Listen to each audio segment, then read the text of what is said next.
यहाँ पे इंडिया की रिलेशनशिप इंट्रोडक्शन देखेंगे, इंडिया नेबरहुड पॉलिसी, अगर यहाँ पे क्वेश्चन आता है तो इसका हम इंट्रोडक्शन लिखेंगे। इंडिया के रिलेशनशिप है जो नेबर कंट्री के साथ, ये फाउंडेशन मानते हैं of its foreign policy and regional stability and closely linked है with the national security and development.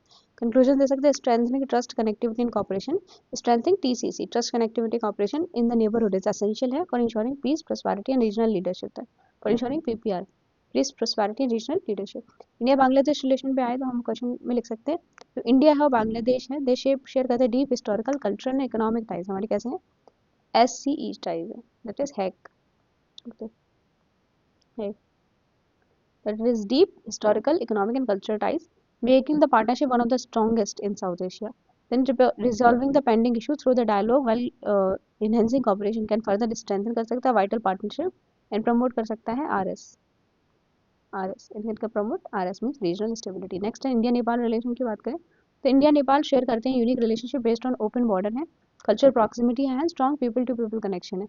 Addressing the mutual concern and maintaining the trust is essential to preserve this special relationship and counter करना external strategic influence, जैसे China का external, हमें क्या करना है, counter करना ESI mean external strategic influence है। India China factor in India Nepal relationship अगर क्वेश्चन आता है तो China is growing political economic engagement in Nepal has added a strategic dimension to India Nepal relationship in the recent year.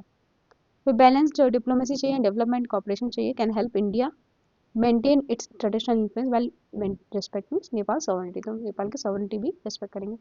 फिर हम irritants देखेंगे India Nepal relationship में, despite strong culture ties India Nepal relationship have been witness a periodic tension, political sensitivity and border related issues.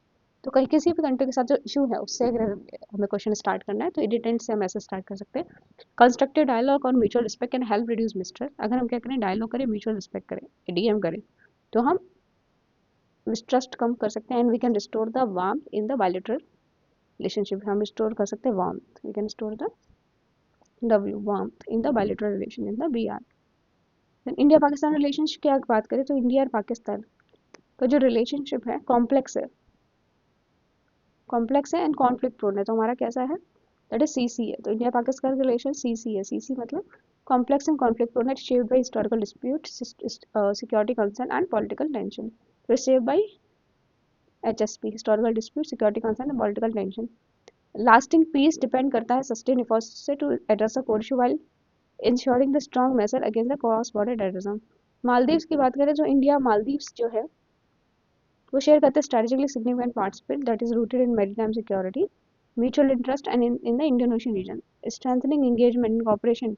इससे क्या होगा, regional stability बढ़ेगी, will maintain regional stability and counter करेगा external strategic pressure.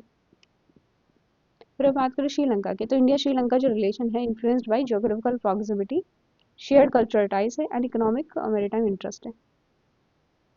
Enhanced economic and strategic cooperation ensure करेगा long term stability and mutual benefit होंगे for both the nation. India Bhutan relation की बात करें तो इंडिया भूटान एक स्ट्रॉन्ग, एक traditionally strong and stable partnership based on mutual trust, security cooperation and economic support, India Bhutan.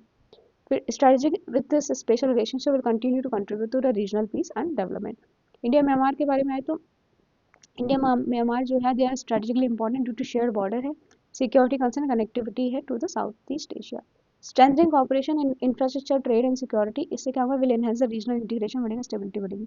Universal intro देखे जो कहीं भी यूज कर सकते हैं, India ties with the neighbourhood are crucial है for ensuring regional stability, economic cooperation and national security,